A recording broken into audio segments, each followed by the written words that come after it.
아니, 저 남자가 왜 뉴스에 나오지? 저는 깜짝 놀랐습니다. 며칠 전 절에서 만난 남자가 뉴스에 나오는 게 아니겠어요? 그를 처음 보고 호감을 가진 후 서울에서 다시 만나 지난 밤을 보냈습니다. 그런데 다음날 갑자기 사라지더니 며칠 후 전혀 예상치 못한 일로 TV에 나오는 게 아니겠어요? 그는 과연 어떤 일 때문에 뉴스에 나오게 된 걸까요? 이야기 시작하기 전 좋아요와 구독 알림 설정 눌러주시고 댓글 남겨주시면 여러분에게 따뜻한 행운이 찾아갑니다. 저는 정미선, 올해 65세입니다. 국어 교사로 35년을 일하다 은퇴한 지 벌써 3년이 흘렀죠. 남편이 세상을 떠난 건 7년 전이었습니다. 그 이후로 저는 혼자였어요. 아이들은 모두 각자 가정을 꾸리고 떠났고 넓은 집에는 저 혼자만 덩그러니 남았습니다. 처음엔 괜찮다고 생각했어요. 하지만 시간이 지날수록 집안의 적막함이 저를 짓눌렀죠. TV 소리가 사람 목소리보다 익숙해진 건 언제부터였을까요? 매일 반복되는 일상이었습니다. 아침에 일어나 혼자 밥을 먹고 마트에 장을 보러 가고 집에 돌아와 TV를 보다가 잠들고 그렇게 하루하루가 흘러갔어요. 친구들과의 만남도 점점 줄어들었습니다. 뭔가 말할 이야기가 없다는 생각이 들었거든요. 그러던 어느 날 고등학교 동창인 순이가 전화를 걸어왔습니다. 미선아, 너 요즘 어떻게 지내니? 집에만 있지 말고 나와서 사람들이랑 어울려야지. 순이는 늘 저보다 활동적이었어요. 지리산 자락에 있는 절에서 템플스테이를 하는데 같이 가자. 처음엔 거절했습니다. 절이라니 저는 특별히 종교적인 사람도 아니었고 모르는 사람들과 며칠을 함께 보낸다는 것도 부담스러웠거든요. 하지만 순이가 계속 설득했습니다. 그냥 휴식한다고 생각해. 산 좋고 공기 좋은 곳에서 며칠 쉬어가자. 결국 저는 순이의 손에 이끌려 지리산 자락의 작은 절로 향했습니다. 버스를 타고 구불구불한 산길을 올라가는 동안 창밖으로 보이는 풍경이 점점 달라졌어요. 도시의 소음과 매연이 사라지고 그 자리에 맑은 공기와 푸른 산이 들어왔습니다. 절에 도착했을 때는 이미 해가 기울어 있었습니다. 스님께서 나와 맞아주시고 간단한 오리엔테이션을 받았어요. 저녁 공양을 마치고 자유시간이 되자 저는 혼자 절 마당으로 나왔습니다. 순이는 다른 사람들과 이야기를 나누고 있었지만 저는 아직 낯선 사람들과 어울리기가 어색했거든요. 마당 한쪽에 놓인 나무 벤치에 앉아 밤하늘을 올려다봤습니다. 서울에서는 볼 수 없었던 별들이 총총히 박혀 있었어요. 오래간만에 느끼는 고요함이었습니다. 집에서 느끼는 적막함과는 다른 평화로운 정적이었죠. 그때 누군가가 저 옆에 조용히 앉았습니다. 살짝 고개를 돌려보니 60대 후반쯤 되어 보이는 남자분이었어요. 키가 크고 마른 체격에 온화한 인상을 가지고 계셨습니다. 안녕하세요. 정중하게 인사를 건네는 목소리가 낮고 차분했어요. 안녕하세요. 저도 작은 목소리로 인사를 했습니다. 낯선 남자와 이렇게 밤에 나란히 앉아 있는 것이 처음엔 어색했어요. 하지만 이상하게도 불편하지는 않았습니다. 이 조용함이 나를 사람답게 만들어주네요. 그가 먼저 말을 건넸습니다. 별을 바라보며 나지막하게 중얼거리는 것 같았어요. 저도요. 오랜만에 누군가와 숨을 맞춘 기분입니다. 제가 대답했습니다. 그 순간 그가 저의 손등 위에 자신의 손을 조심스럽게 얹었습니다. 갑작스러운 접촉에 놀랐지만 밀어내지 않았어요. 오히려 그 따뜻함이 7년 동안 얼어붙어 있던 제 마음을 조금씩 녹이는 것 같았습니다. 저는 정도훈이라고 합니다. 정미선이에요. 우리는 별빛 아래서 서로의 이름을 나누었습니다. 그 짧은 순간이었지만 뭔가 특별한 일이 일어나고 있다는 느낌이 들었어요. 다음 날 아침 새벽 4시 30분에 울리는 목탁 소리에 잠에서 깼습니다. 처음 들어보는 소리였지만 이상하게 마음이 편안해졌어요. 서둘러 옷을 갈아입고 법당으로 향했습니다. 법당 앞에서 도훈을 다시 만났습니다. 안녕하세요. 어젯밤과 똑같은 정중한 인사였어요. 하지만 이번엔 어색하지 않았습니다. 오히려 반가웠죠. 스님께서 오늘 일정을 설명해 주시면서 조편성을 발표했습니다. 1조는 정미성 거사님, 정도훈 거사님. 제 이름 다음에 도훈의 이름이 불렸을 때 가슴이 조금 뛰었어요. 우연일까요? 아니면 운명일까요? 도훈이 제 옆으로 다가와 작은 목소리로 말했습니다. 같은 조가 되었네요. 잘 부탁드립니다. 그의 눈가에 미소가 번졌어요. 저도 모르게 입꼬리가 올라갔습니다. 첫 번째 일정은 새벽 예불이었습니다. 법당 안으로 들어서자 은은한 향 냄새가 코끝을 스쳤어요. 스님의 독경 소리가 고요한 공간을 채웠습니다. 저는 절을 해본 적이 거의 없어서 어떻게 해야 할지 몰랐어요. 도훈이 제 옆에서 조용히 시범을 보여주었습니다.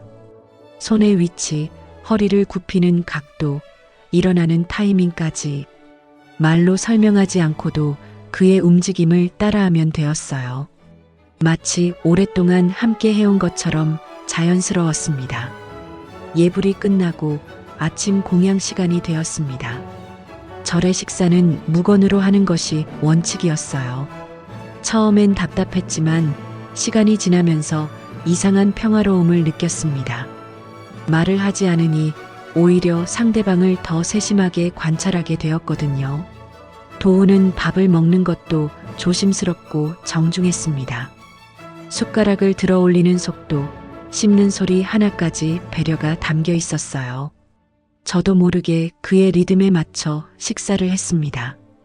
이상하게도 그렇게 먹으니 음식 맛이 더 깊게 느껴졌어요.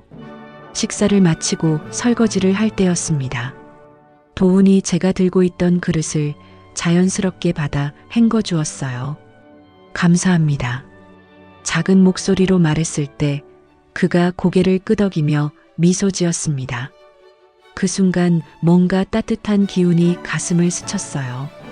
오전에는 묵언 수행이 있었습니다. 절 뒤편 소나무 숲길을 천천히 걸으며 마음을 비우는 시간이었어요. 도훈과 저는 나란히 걸었습니다. 말은 하지 않았지만 걸음의 속도가 자연스럽게 맞아갔어요. 그의 걸음은 느리고 묵직했습니다. 마치 매 걸음마다 의미를 새기는 것 같았어요. 저도 평소보다 천천히 걸으며 발바닥에 전해지는 흙의 감촉을 느꼈습니다. 바람에 흔들리는 나뭇잎 소리, 새들의 지저김, 멀리서 들려오는 물소리까지 모든 것이 새롭게 들렸어요. 중간에 잠시 쉬는 시간이 있었습니다. 숲속 평상에 앉아 물을 마시는데 도훈이 저를 바라보며 작은 목소리로 물었습니다. 어떠세요? 힘들지 않으신가요? 걱정스러운 표정이었어요. 괜찮습니다. 오히려 마음이 편해지는 것 같아요. 제가 대답하자 그의 얼굴에 안도의 표정이 스쳤습니다. 저도 그래요. 여기 오면 마음이 정화되는 기분입니다. 오후에는 울력이라는 공동 작업 시간이 있었습니다. 절 마당을 청소하고 화단을 정리하는 일이었어요. 도훈과 저는 함께 낙엽을 모으는 일을 맡았습니다. 도훈은 이곳 자원봉사자라고 했습니다. 한 달에 2~3번 정도 와서 이런 일들을 도와드려요. 처음엔 그냥 마음의 평안을 찾기 위해 시작했는데 이제는 이곳이 제게 꼭 필요한 곳이 되었습니다. 그의 말에서 뭔가 깊은 사연이 있다는 느낌이 들었어요. 하지만 더 묻지는 않았습니다. 대신 저도 제 이야기를 조금 했어요. 저는 남편을 잃고 혼자 지낸 지 7년이 되었습니다. 매일이 똑같아서 때로는 숨이 막힐 것 같았어요. 도훈이 낙엽을 모으던 손을 잠시 멈추고 저를 바라봤습니다. 그의 눈에서 깊은 공감이 느껴졌어요. 외로움이란 게 이렇게 무거운 줄 몰랐습니다. 그가 조용히 중얼거렸어요. 저녁 예불 시간이었습니다. 아침과는 다른 차분한 분위기였어요. 하루 종일 함께 보낸 사람들과 마주하니 아침보다 훨씬 편안했습니다. 특히 도훈과는 말하지 않아도 통하는 무언의 소통이 있었어요. 그날 밤 다시 마당의 벤치에 앉았습니다. 도훈도 어김없이 제 옆에 앉았어요. 첫날보다 거리가 조금 더 가까워졌습니다. 오늘 하루 어떠셨어요? 그가 먼저 물었습니다. 좋았습니다. 오랜만에 누군가와 시간을 보낸다는 게 이렇게 편안할 줄 몰랐어요. 솔직한 마음을 털어놓았습니다. 도훈이 고개를 끄덕이며 말했어요. 저도 마찬가지입니다. 혼자 있는 것이 익숙해졌는데 오늘은 달랐네요. 그날 밤도 우리는 별을 보며 조용히 앉아 있었습니다. 말은 많지 않았지만 서로의 존재만으로도 충분히 따뜻했어요. 셋째 날이 되자 도훈과 저 사이에는 이상한 편안함이 자리 잡았습니다. 말하지 않아도 서로의 마음을 읽을 수 있을 것 같았어요. 하지만 동시에 뭔가 더 깊은 이야기를 나누고 싶다는 갈증도 생겼죠. 저녁 예불을 마치고 자유시간이 되었습니다. 다른 사람들은 차담을 나누거나 일찍 잠자리에 들었어요. 도훈이 저에게 조심스럽게 다가왔습니다. 혹시 산책하실래요? 절 뒤편에 조용한 곳이 있어요. 절 뒤뜰로 향하는 길은 어둠 속에서도 신비로웠습니다. 달빛이 소나무 사이로 스며들어 은은한 빛을 만들어냈어요.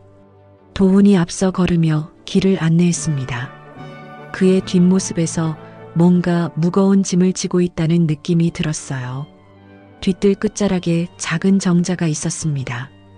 나무로 만든 소박한 정자였지만 주변을 둘러싼 대나무 숲이 운치를 더했어요.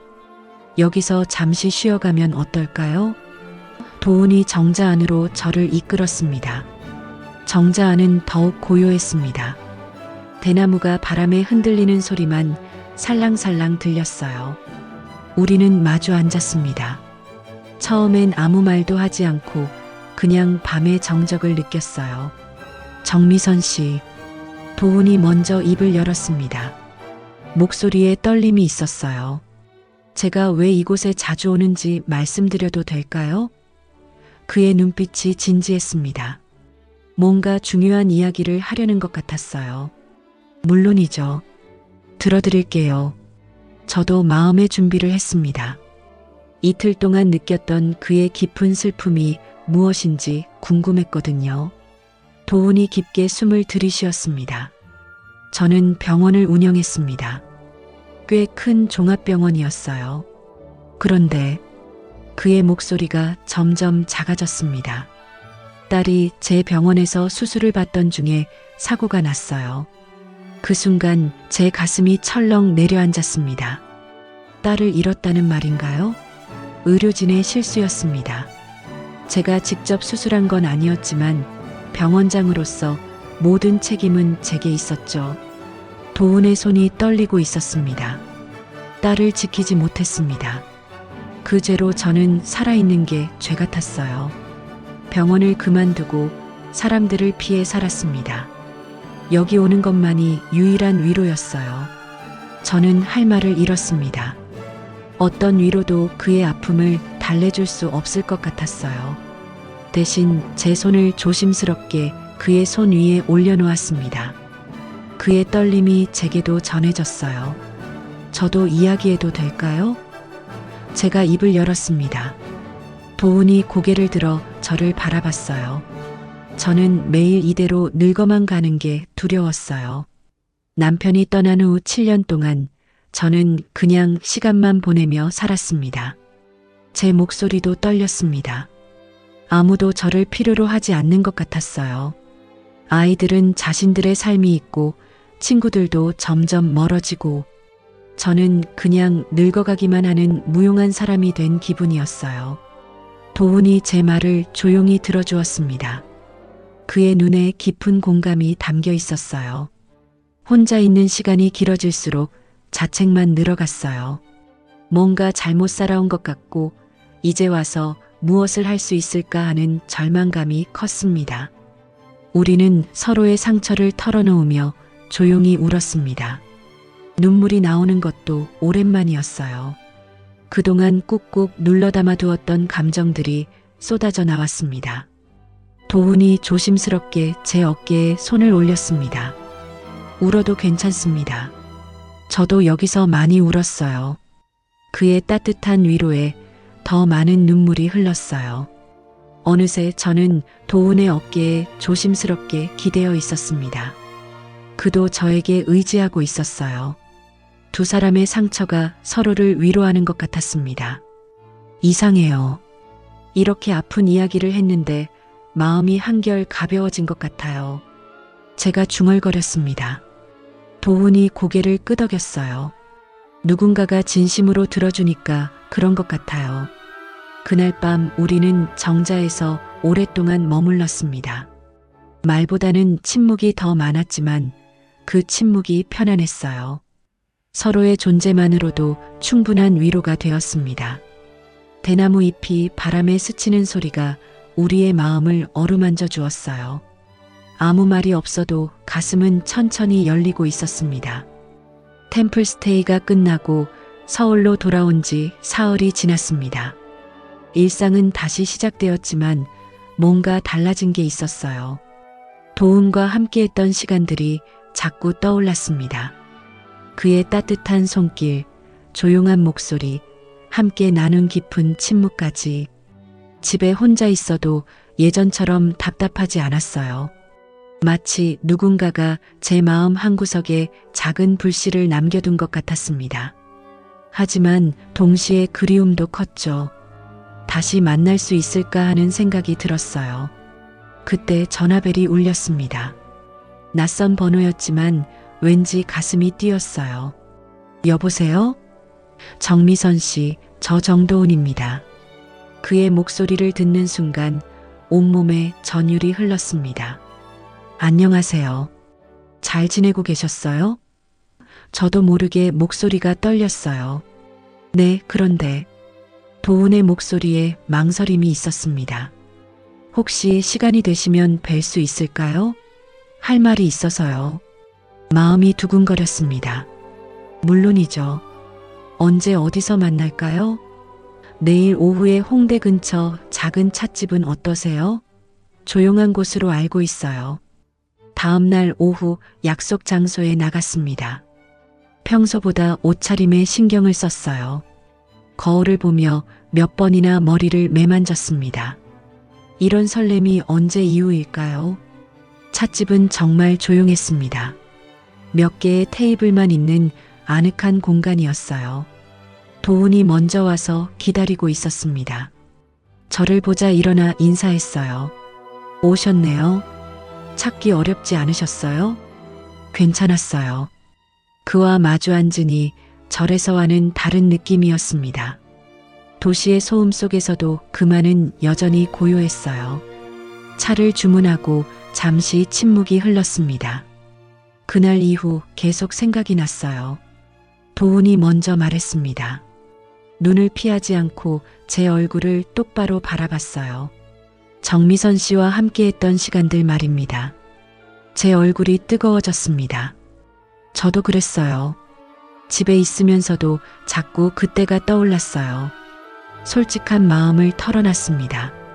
그날 이후 숨쉬는 법을 잊지 않게 됐습니다. 도훈의 목소리에 진심이 담겨 있었어요. 7년 동안 그냥 살아만 있었는데 처음으로 살아있다는 걸 느꼈어요. 그의 말에 가슴이 벅차올랐습니다. 저도 마찬가지예요.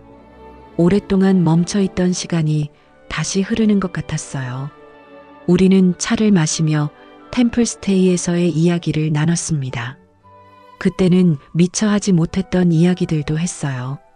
시간이 어떻게 흘렀는지 모르겠더라고요. 시간이 늦었네요. 도훈이 시계를 보며 말했습니다. 혹시 괜찮으시다면. 그가 망설이며 말을 이었어요. 제가 준비한 곳이 있어요. 조용히 이야기할 수 있는 곳이요. 제 마음도 같았습니다. 이렇게 헤어지고 싶지 않았어요. 좋아요. 도훈이 안내한 곳은 작은 게스트하우스였습니다. 깔끔하고 조용한 곳이었어요. 방은 작았지만 따뜻한 느낌이었습니다. 창밖으로 서울의 야경이 보였어요. 앉으세요. 도훈이 작은 소파를 가리켰습니다. 저는 조금 떨리는 마음으로 앉았어요. 그도 제 옆에 앉았습니다. 절에서보다 훨씬 가까운 거리였죠. 이상해요. 긴장되면서도 편안해요. 제가 중얼거렸습니다. 도훈이 제 손을 조심스럽게 잡았어요. 저도 그래요. 오랜만에 누군가와 이렇게 있으니까요. 그의 손이 따뜻했습니다. 7년 동안 이런 따뜻함을 느끼지 못했어요. 도훈이 제 어깨에 조심스럽게 기대었습니다. 괜찮을까요? 괜찮아요. 창밖의 도시 불빛이 커튼 사이로 스며들었습니다. 우리는 말없이 서로에게 기대어 앉아 있었어요. 오래 잠들어 있던 감정들이 천천히 깨어나는 것 같았습니다. 도훈의 숨결이 제 목덜미에 닿았습니다. 그 따뜻함에 온몸이 떨렸어요. 미선 씨. 그가 제 이름을 부르는 목소리가 달달했습니다. 그날 밤은 그 어떤 말보다 깊었습니다. 그 어떤 위로보다 따뜻한 숨결이었어요. 두 사람의 외로움이 서로를 감싸 안은 밤이었습니다. 도훈과 함께했던 그날 밤 이후 제 일상은 완전히 달라졌습니다. 매일 아침이 설레었어요. 거울을 보며 미소 짓는 제 모습이 낯설면서도 기분 좋았죠. 7년 만에 처음으로 살아있다는 느낌이었습니다. 도훈에게서 간간히 문자가 왔어요. 오늘도 좋은 하루 되세요. 날씨가 쌀쌀하니 감기 조심하세요.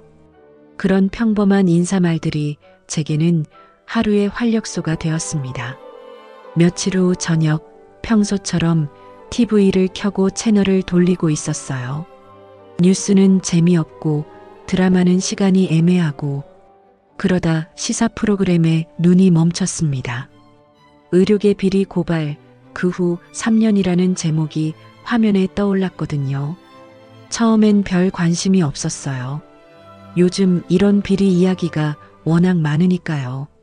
하지만 프로그램이 진행되면서 점점 집중하게 됐습니다.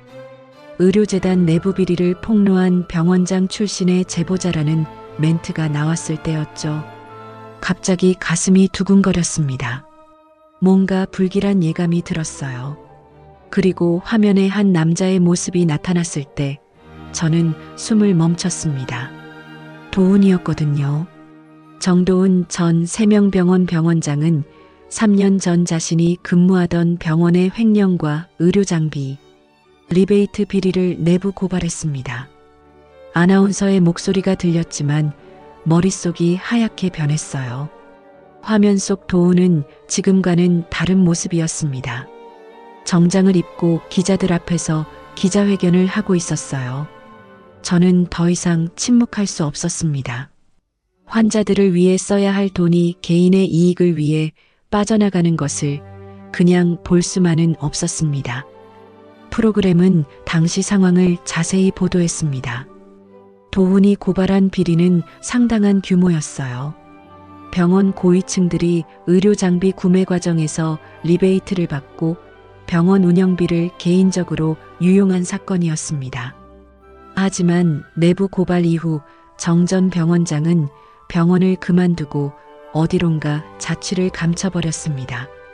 기자의 멘트가 이어졌어요. 현재까지도 그의 행방은 알려지지 않은 상태입니다. 화면에는 도훈을 바라보는 다양한 시각이 소개됐습니다. 의로운 고발자라고 평가하는 사람들도 있었고, 책임을 지지 않고 도망친 회피자라고 비난하는 목소리도 있었어요. 저는 리모컨을 쥔 손이 떨렸습니다. 도훈이 절에서 했던 말들이 떠올랐어요. 딸을 지키지 못했습니다라고 했던 그 말이 사실이 아니었던 건가요? 아니면 제가 잘못 이해한 걸까요? 프로그램이 끝날 때까지 저는 화면을 뚫어져라 쳐다봤습니다. 도훈의 과거가 이런 것이었다니. 내부 고발이라는 게 얼마나 어려운 결정인지 알고 있었어요. 하지만 왜 저에게는 말하지 않았을까요? 머릿속이 복잡했습니다. 도훈과 함께했던 시간들이 주마등처럼 스쳐갔어요. 그의 조심스러운 말투, 깊은 눈빛, 무거운 침묵들, 모든 것이 이제는 다르게 느껴졌습니다. TV를 끄고 소파에 깊숙이 몸을 맡겼어요. 그 사람은 왜 나에게 그걸 말하지 않았을까? 혼자 중얼거렸습니다. 화가 난 건 아니었어요. 오히려 궁금했습니다. 무엇이 그를 그렇게 무겁게 만들었는지, 왜 혼자 그 모든 걸 감당하려 했는지. 도훈에게 전화를 걸어볼까 생각했지만 뭐라고 말해야 할지 몰랐어요. 뉴스 봤다고 하면 너무 직접적이고 왜 말하지 않았냐고 하면 비난하는 것 같았거든요. 그날 밤 잠을 이룰 수 없었습니다. 도훈의 진짜 이야기가 무엇인지, 그가 지금 어떤 마음으로 살고 있는지 계속 궁금했어요. 내부 고발 후 3년 동안 혼자 견뎌온 그 시간들이 얼마나 외로웠을까 생각하니 가슴이 아팠습니다. 시사 프로그램을 본 후 며칠이 지났지만 도훈에게서는 연락이 없었습니다. 저도 먼저 연락하기가 어려웠어요. 뭐라고 말해야 할지, 어떤 표정으로 그를 바라봐야 할지 모르겠더라고요. 결국 지리산 절에 전화를 걸었습니다. 안녕하세요. 며칠 전 템플스테이에 참여했던 정미선입니다. 스님의 목소리가 반갑게 들렸어요. 아, 네. 안녕하세요. 혹시 정도훈이라는 분 연락처를 알 수 있을까요? 자원봉사를 하신다고 들었는데 망설이며 물어봤습니다. 죄송합니다. 개인정보상 알려드릴 수는 없습니다. 예상했던 답변이었지만 마음이 답답했어요. 그럼 제가 편지를 쓰면 전해주실 수 있나요? 그 정도는 가능합니다. 보내주시면 다음에 오실 때 전해드리겠습니다. 편지를 쓰려고 책상에 앉았지만 첫 줄부터 막혔습니다. 뉴스를 봤다고 하면 너무 직접적이고 왜 말하지 않았느냐고 하면 비난하는 것 같았어요. 결국 며칠째 빈 편지지만 바라보고 있었습니다. 그런데 일주일 후 뜻밖의 소포가 도착했습니다. 발신지를 보니 지리산 절이었어요. 가슴이 두근거렸습니다. 혹시 도훈에게서 온 건 아닐까요? 서둘러 포장을 뜯어보니 작은 편지 봉투와 함께 절에서 만든 차 한 봉지가 들어있었습니다. 편지 봉투를 열어보니 도훈의 단정한 손글씨였어요. 정성스럽게 쓴 글자 하나하나에서 그의 마음이 느껴졌습니다. 미선 씨께, 아마 제 이야기를 들으셨을 것입니다. 편지는 이렇게 시작됐어요. 놀라셨을 거예요. 처음부터 말씀드렸어야 했는데 용기가 나지 않았습니다. 손이 떨려서 편지를 제대로 잡기도 어려웠어요. 저는 두려웠습니다. 제 이야기를 알게 된 당신이 등을 돌릴까 봐서요. 3년 동안 저는 누구에게도 진실을 말하지 못했습니다. 도훈의 솔직한 마음이 글자 하나하나에 담겨 있었습니다. 고발을 한 것은 옳은 일이었다고 생각합니다. 하지만 그 후의 시간들은 너무 외로웠어요. 사람들은 저를 영웅이라고도 하고 배신자라고도 했습니다. 편지를 읽어가면서 가슴이 아팠어요. 하지만 무엇보다 힘들었던 건 제가 한 일이 정말 옳은 것이었는지 확신할 수 없었다는 점입니다. 밤마다 자책하며 살았어요. 그런데 미선 씨를 만나고 모든 게 달라졌습니다. 이 부분에서 눈물이 나기 시작했어요. 당신 앞에서는 처음으로 인간으로 숨을 쉴 수 있었습니다. 고발자도 배신자도 영웅도 아닌 그냥 한 사람으로서 말이에요. 편지는 계속 이어졌습니다. 당신과 함께 있을 때만은 과거의 무게를 잠시 내려놓을 수 있었어요. 당신의 따뜻한 시선이 저에게는 구원이었습니다. 당신 덕분에 저는 죄인이 아닌 사람으로 다시 살아갈 용기를 얻었습니다. 이 문장을 읽을 때 목이 메었어요. 그가 얼마나 힘들었을지, 얼마나 외로웠을지 상상이 됐거든요. 제가 당신을 속인 건 아닙니다. 함께했던 모든 순간이 진심이었어요. 다만 제 과거가 당신에게 짐이 될까봐 말하지 못했을 뿐입니다. 편지 마지막 부분이었습니다. 만약 저를 용서하실 수 있다면 언제든 연락 주세요. 아니면 그냥 좋은 추억으로 남겨두셔도 괜찮습니다. 당신의 선택을 존중하겠습니다. 편지 끝에는 그의 핸드폰 번호가 적혀 있었어요.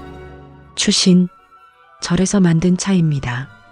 마시면서 좋은 시간들을 기억해 주세요. 편지를 다 읽고 나니 복잡했던 마음이 조금씩 정리되는 것 같았습니다. 도훈이 저를 속인 게 아니라는 걸 알 수 있었어요.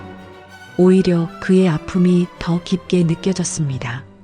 저는 편지를 가슴에 꼭 안고 한참 동안 아무 말 없이 앉아 있었습니다. 무겁던 마음이 조용히 눈물과 함께 흘러내렸어요. 그가 3년 동안 혼자 견뎌온 시간들이 얼마나 고통스러웠을까 생각하니 더 많은 눈물이 났습니다. 창밖으로 저녁 노을이 스며들고 있었어요. 그 따뜻한 빛을 받으며 저는 결심했습니다.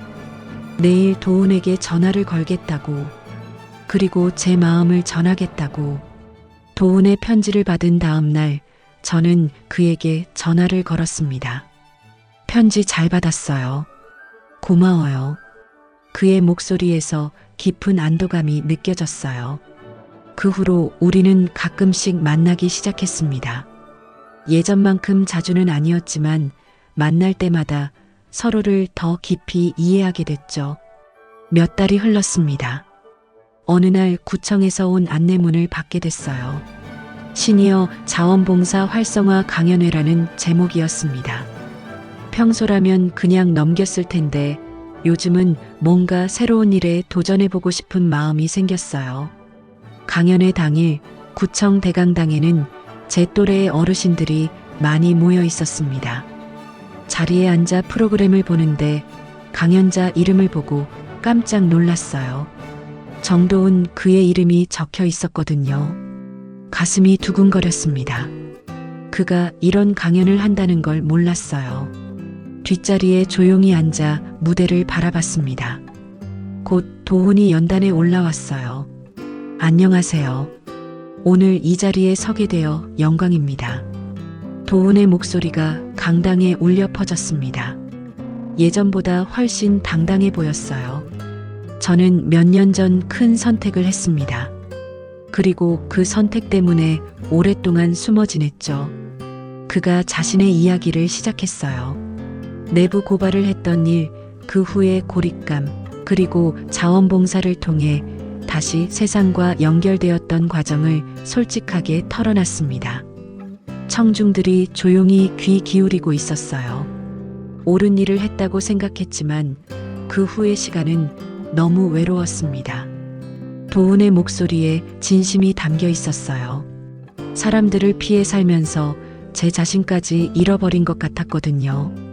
그런데 자원봉사를 시작하면서 깨달았습니다. 누군가를 돕는다는 것이 결국 저 자신을 치유하는 일이라는 걸요. 그의 말에 강당이 더욱 조용해졌어요. 특히 한 분을 만나면서 큰 깨달음을 얻었습니다. 도훈이 잠깐 제가 앉은 방향을 바라보는 것 같았어요. 누군가의 위로는 말이 아니라 그저 곁에 머무는 것이라는 걸 그분이 저에게 가르쳐 주셨습니다. 그 순간 제 눈에 눈물이 맺혔습니다. 그가 말하는 그 사람이 저라는 걸 알 수 있었거든요. 때로는 아무 말 하지 않고도 그냥 함께 있어주는 것만으로도 큰 힘이 됩니다. 여러분도 누군가에게 그런 존재가 되어보세요. 거창한 일을 할 필요 없어요. 그냥 곁에 있어주는 것만으로도 충분합니다. 도훈의 강연이 끝나자 박수가 터져 나왔어요. 강연이 끝나고 사람들이 하나둘 나가기 시작했습니다. 저는 자리에서 일어나 무대 앞으로 걸어갔어요. 도훈이 저를 보더니 놀란 표정을 지었습니다. 미선 씨, 어떻게 여기에? 우연히 와봤는데 깜짝 놀랐어요. 정말 좋은 강연이었어요. 그가 무대에서 내려와 제 앞에 섰습니다. 커피 한 잔 하실래요? 도훈이 조심스럽게 제안했어요. 근처 카페로 향하는 길, 우리는 별말 없이 걸었습니다. 하지만 어색하지 않았어요.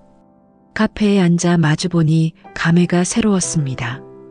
요즘 어떻게 지내세요? 제가 먼저 물었어요. 많이 달라졌어요. 강연도 하고 상담도 하고 미선 씨 덕분이에요. 제가 뭘 했다고요? 곁에 있어 주셨잖아요. 그것만으로도 충분했어요. 그의 말에 가슴이 따뜻해졌습니다. 저는 잠시 망설이다가 입을 열었어요. 도훈 씨, 아까 강연에서 하신 말씀 기억나요? 곁에 머무는 것이 위로라고 하셨잖아요. 그가 고개를 끄덕였습니다. 이번엔 제가 말하고 싶어요. 저는 담담히 웃으며 말했습니다.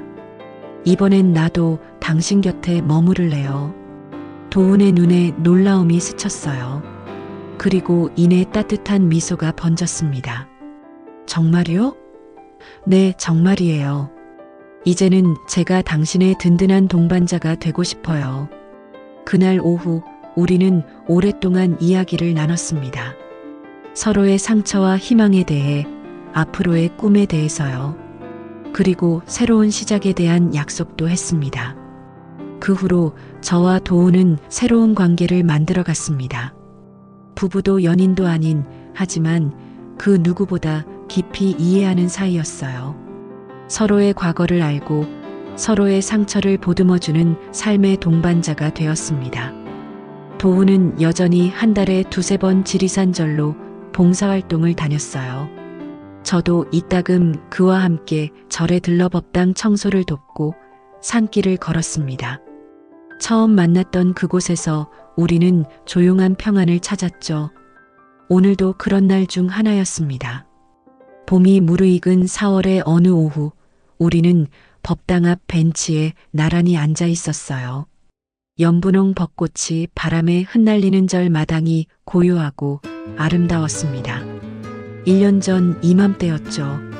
처음 여기서 만난 게, 도훈이 나지막하게 말했어요. 그때는 이렇게 될 줄 몰랐어요. 저도 그날이 생각났습니다. 별빛 아래에서 그가 제 손 위에 조심스럽게 손을 얹었던 순간이요. 저는 그때 살아있는 시체였어요. 도훈이 솔직하게 털어놨습니다. 내부 고발 후 3년 동안 저는 그냥 숨만 쉬고 있었죠. 옳은 일을 했다고 생각했지만 세상은 차갑기만 했어요. 따뜻한 봄볕이 우리 마주 잡은 손 위로 내려앉았습니다. 그 햇살이 참 고마웠어요. 1년 전 차가웠던 우리의 마음을 이렇게 따뜻하게 데워주고 있으니까요. 저도 마찬가지였어요. 제가 대답했습니다. 남편이 떠난 후 7년 동안 매일 똑같은 일상만 반복했죠. 그런데 도훈 씨를 만나고 나서야 다시 살아있다는 걸 느꼈어요. 절 마당에는 다른 방문객들도 있었지만 우리만의 공간 같았습니다. 새들이 지저귀고 바람이 나뭇잎을 흔들고 어디선가 풍경 소리가 들려왔어요. 모든 것이 평화로웠습니다. 미선 씨는 저에게 용기를 주었어요. 도훈이 진심을 담아 말했습니다. 다시 사람들 앞에 설 수 있는 용기를요. 강연도 하고 상담도 하고 제 경험이 누군가에게 도움이 될 수 있다는 걸 깨달았어요. 저는 그런 글을 보며 뿌듯했습니다.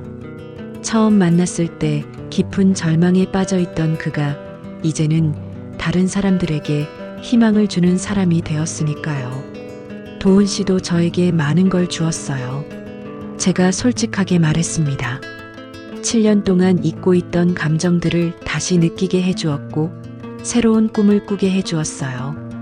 우리는 연인처럼 매일 만나지도 않았고 부부처럼 함께 살지도 않았어요. 하지만 서로에게 없어서는 안 될 존재가 되었습니다. 서로의 아픔을 이해하고 서로의 성장을 지켜보는 동반자였죠. 가끔 생각해요. 그날 밤 절 마당에 나가지 않았다면 어떻게 되었을까?